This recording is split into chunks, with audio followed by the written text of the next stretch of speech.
અંજારના રાયમલ ધામ આશ્રમમાં 29 લોકોએ કર્યું સામૂહિક ગોબર સ્નાન। રાષ્ટ્રીય સ્વયંસેવક સંઘની ગૌસેવા ગતિવિધિ અને રાયમલ ધામના સંયુક્ત આયોજનથી અષાઢી બીજના દિવસે થયો અનોખો અને સફળ પ્રયોગ। વિદેશમાં ગાય સાથે માત્ર સમય વિતાવવાના હજારો રૂપિયા ખર્ચવા પડે છે। ગાયના ગોબરના છાણ પણ મોટા મોલમાં બહુ ઊંચી કિંમતે વેચાય છે અને સાઉદી અરેબિયા જેવા આરબ દેશમાં ભારતની દેશી ગાયના ગોબરનું ખાતર મોટે પાયે નિકાસ થાય છે, પરંતુ અહીં દેશી ગાય તેનું ગોબર અને ગૌમૂત્ર સહિત ગૌવંશ આધારિત પંચગવ્યની દરેક વસ્તુઓ સહેજે ઉપલબ્ધ હોવા છતાં આપણે તેના અનેક લાભોથી વંચિત થઈ રહ્યા છીએ।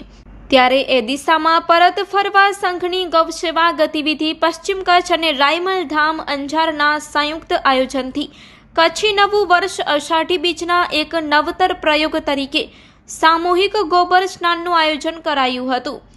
જાણીને નવાઈ લાગી, પણ તબીબ, વકીલ, ઉદ્યોગપતિ, ખેડૂતો, ગોપાલકો અને કથાકાર સહિતના અંજાર શહેર અને આસપાસના વિસ્તારના 29 લોકો હોશભેર આ સામૂહિક સ્નાનમાં જોડાઈને તેના શારીરિક અને માનસિક લાભો જાણવા સાથે તાત્કાલિક તાજગીનો અનુભવ કર્યો હતો।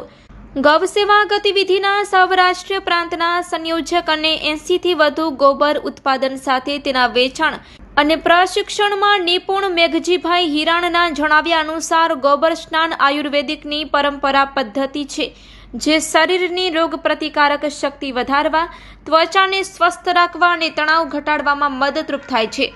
જ્યારે રાયમલ ધામ આશ્રમના ધનેશ્વર શાસ્ત્રીજીએ ગોબર સ્નાનના શાસ્ત્રોક્ત મહત્વની વિગતે સમજ આપી હતી।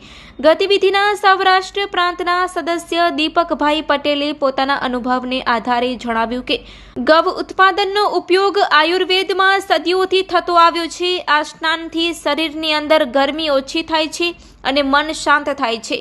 સહભાગીઓએ આ અનુભવને અનોખો અને ઉર્જાદાયી ગણાવ્યો હતો। પદ્ધતિસરના ગોબર સ્નાનમાં મુખ્ય ઘટક તરીકે દેશી ગાયનું ગોબર અને સાથે ચંદન પાવડર, ગાયનું ઘી, દૂધ, દહીં અને ગૌમૂત્રનું મિશ્રણ તૈયાર કરી શરીરે લેપ કરીને મિશ્રણને ઘસીને લગાડવામાં આવે છે। ત્યારબાદ ગાયના પગની ખરીની રજથી સ્નાન કરાય છે અને ત્યારબાદ શુદ્ધ પાણીથી સ્નાન કરવામાં આવે છે। અગાઉ ગોબરનું નામ માત્ર સાંભળીને જેમને સૂગ ચડે તેવા લોકો રાયમલ ધામની ગૌશાળામાં ગાયોના સાનિધ્યમાં પોતાના શરીરને હોશભેર ગોબરને રગડીને થાકતા નહોતા અને આ પ્રયોગના અંતે અનોખી શાંતિ અને આનંદનો અનુભવ થતા હવેથી દર મહિને એકવાર આ રીતે ગોબર સ્નાનનું આયોજન કરવા સાથે નવા લોકોને પણ આયોજનમાં જોડવાની ઈચ્છા વ્યક્ત કરાઈ હતી। જય ગોપાલ। ગૌ સેવા ગતિવિધિ પૂર્વ કચ્છ અને રાયમલ ધામ આશ્રમ અંજાર ધનેશ્વર શાસ્ત્રીના અધ્યક્ષસ્થાને આજે અષાઢી બીજના પવિત્ર દિવસે, કચ્છી નવ વર્ષના દિવસે ગોબર સ્નાનનો એક ભવ્ય કાર્યક્રમ રાખવામાં આવેલો। એ ગોબર સ્નાન એટલે શરીરને નવસર્જિત એટલે ઉર્જા પ્રાપ્ત કરવા માટે, ચામડીના રોગો માટે ખૂબ જ અસરકારક છે। આ ગોબર સ્નાન એક વખત કરે એને વારંવાર કરવાનું ઈચ્છા થાય છે। અહીંયા રાયમલદાર આશ્રમમાં આ ગોબર સ્નાન વારંવાર ચાલે છે। આજે સામૂહિક ગોબર સ્નાનનો આયોજન થયું છે।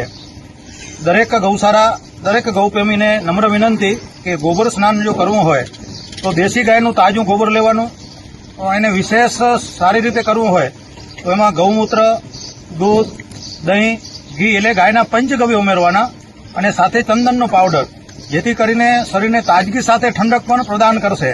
આ રીતે એનો ઘોલ તૈયાર કરી અને પગથી શરૂઆત કરવાની। જમણો પગ, ડાબો પગ, પછી ધીરે ધીરે પેટ તરફ, પેટના ભાગે, છાતીના ભાગે, બંને હાથો અને પછી ગળું, મોઢું અને માથા ઉપર આખા શરીરમાં હરખી કરીને ગોબરને બરાબર આ રીતે ઘસવાનું અને પછી સૂર્યનારાયણ જો હોય તો સૂર્યનારાયણનો થોડોક તાપ લેવાનો, એ ન હોય તો જે ગોબરનો જે સૂકો પાવડર છે એને ઉપર શરીરમાં થોડોક છાંટવાનો, જેથી કરીને એ છે એ શરીર ગોબર સુકાશે એટલે વેક્યુમ કરશે, એટલે શરીરનો જે અંદરનો જે મેલ છે, જે કચરો છે એને બહાર ખેંચવાનું કામ, શરીરને વેક્યુમ કરવાનું કામ એ ગોબર કરે છે।